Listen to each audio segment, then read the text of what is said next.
Two graduates from the same business school. One becomes a millionaire by 40, while the other struggles with debt despite earning twice as much. What separates them isn't intelligence or education, it's psychology.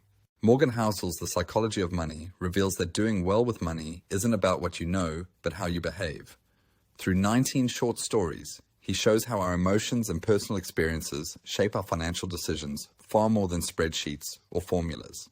Before we dive in, let's clarify some key terms. In this book, wealth isn't just money. It's what you don't see. It's the financial assets that haven't been converted into visible spending. Savings rate matters more than income, and compounding requires time, not timing. The wealth building paradox reveals why saving trumps earning. Ronald Reed, a janitor, died with $8 million, while Richard Fuscone, a Harvard MBA, who earned millions, went bankrupt. The difference? Reed lived below his means and invested consistently for decades. As Housel puts it, wealth is what you don't see. True wealth isn't displayed through luxury purchases or status symbols. It's the investments, savings, and financial security that remain invisible to others. We're wired to focus on income rather than savings rate, because earning more feels more impressive than spending less. But wealth isn't built by what you make. It's built by what you keep and invest over time. The key to building wealth through saving isn't extreme frugality. It's psychological sustainability. Finding your personal balance between enjoying today and securing tomorrow creates lasting wealth that doesn't leave you feeling deprived. Here are 5 rules of thumb for sustainable saving. Save 20% of income before other expenses. Increase savings rate with each raise. Maintain separate accounts for different goals. Automate transfers to remove emotion, and track net worth, not just account balances. Your money story shapes every financial decision you make. Someone who lived through the Great Depression thinks differently about cash than someone who grew up during the dot-com boom. These experiences create powerful mental frameworks that guide our choices. Your brain uses personal experiences as the primary data set for making financial predictions, even when broader historical data would suggest different choices. This explains why generations invest so differently despite having access to the same information. Housel emphasizes, financial success isn't a hard science. It's a soft skill, where how you behave is more important than what you know. Understanding your money story helps you recognize when your experiences might be limiting your financial potential. To overcome your experience bias, start by documenting your earliest money memories. Then study financial history beyond your lifetime.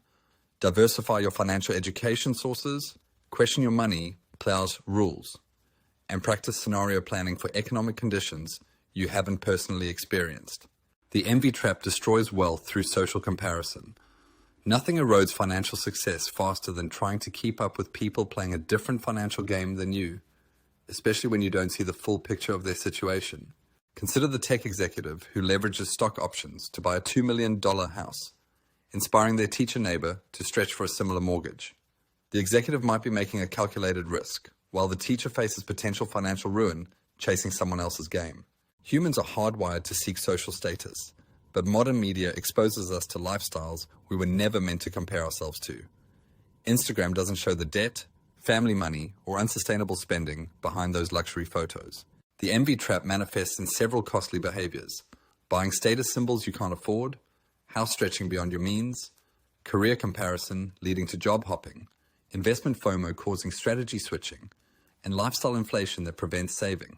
Warren Buffett accumulated 99.6% of his wealth after age 50. This isn't because he suddenly became smarter, it's because the power of compounding took decades to show its full effect. Time in the market beats timing the market every time. The most financially successful people aren't trying to impress others. They're playing their own game with their own scoreboard. Your only competition should be your past self, focusing on unique goals and circumstances. To escape the envy trap, first, audit your social media and unfollow accounts triggering financial comparison.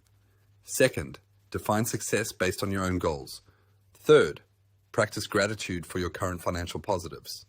Fourth, understand different wealth paths. Finally, create comparison boundaries. The compound effect demonstrates why time beats timing in wealth building. Warren Buffett's $84 billion net worth isn't primarily due to superior investment picks. is because he started at age 11 and never stopped, allowing decades of uninterrupted compounding.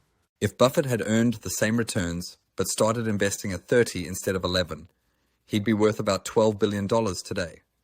The extra 19 years of compounding generated $72 billion in additional wealth, more than most billionaires' entire fortunes. Humans struggle with exponential thinking. We intuitively understand linear growth but underestimate exponential growth. This leads to impatience and strategy switching that destroys long-term wealth by interrupting the compounding process.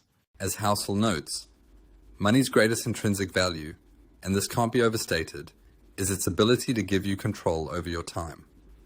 Compounding isn't just about money, it's about creating freedom and options for your future self. To harness compound growth, start immediately with any amount. Automate investments to avoid interruption. Visualize long-term growth with calculators. Choose simple, low-cost index funds over complex strategies. And build sustainable habits you can maintain for decades. The magic of compounding requires behavioral discipline more than financial sophistication. The best investment strategy isn't the highest returning one.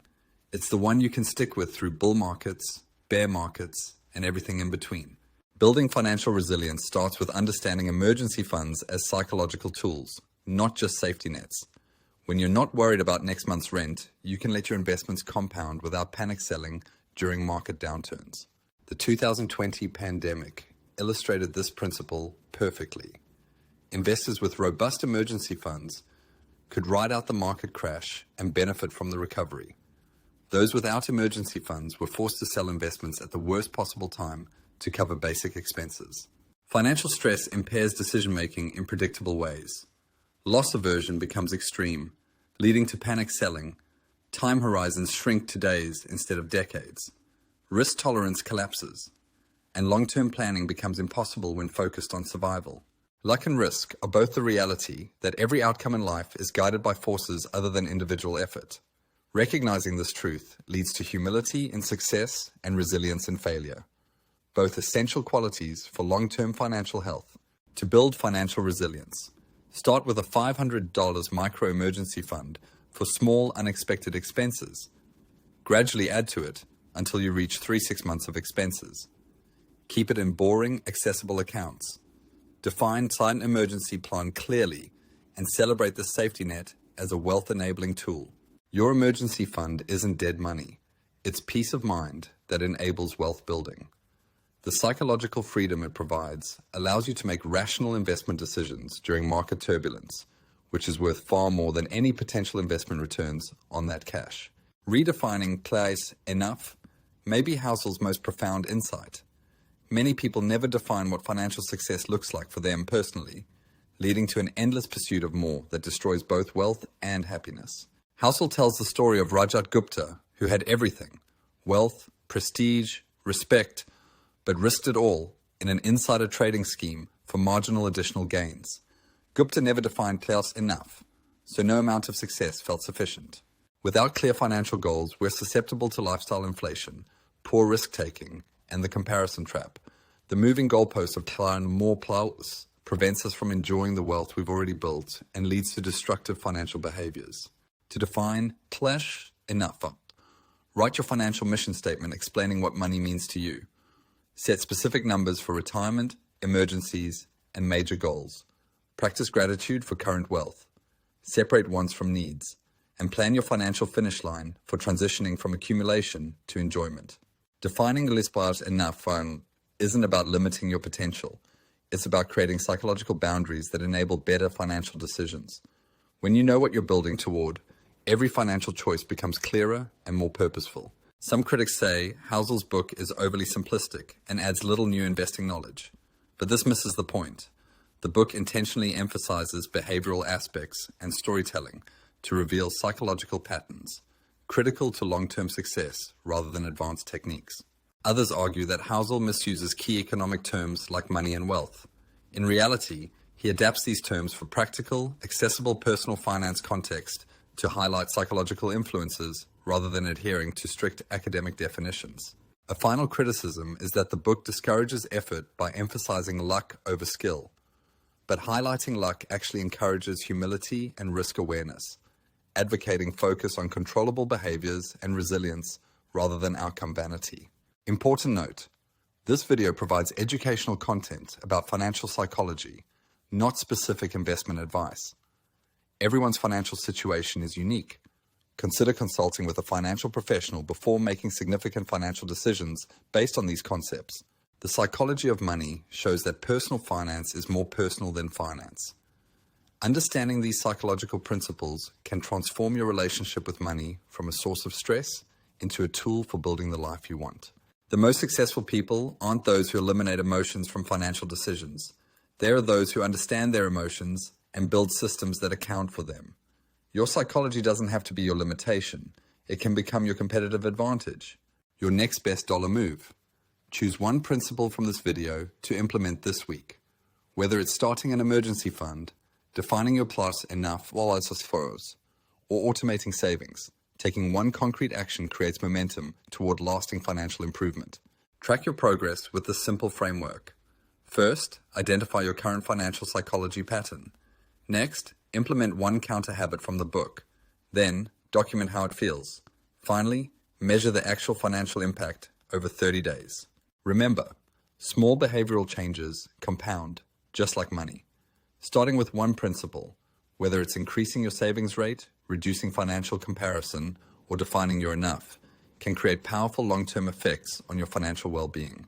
If you found value in these insights, make sure to like this video and subscribe for more financial psychology content. Get your own copy of The Psychology of Money through the link in the description to start applying these principles today. Which principle from The Psychology of Money resonated with you most? Share in the comments below and let us know what other financial psychology topics you'd like us to explore in future videos. Thanks for watching this exploration of the psychology of money. Remember, financial success isn't about what you know, it's about how you behave. Start with one small change today and watch how it compounds over time.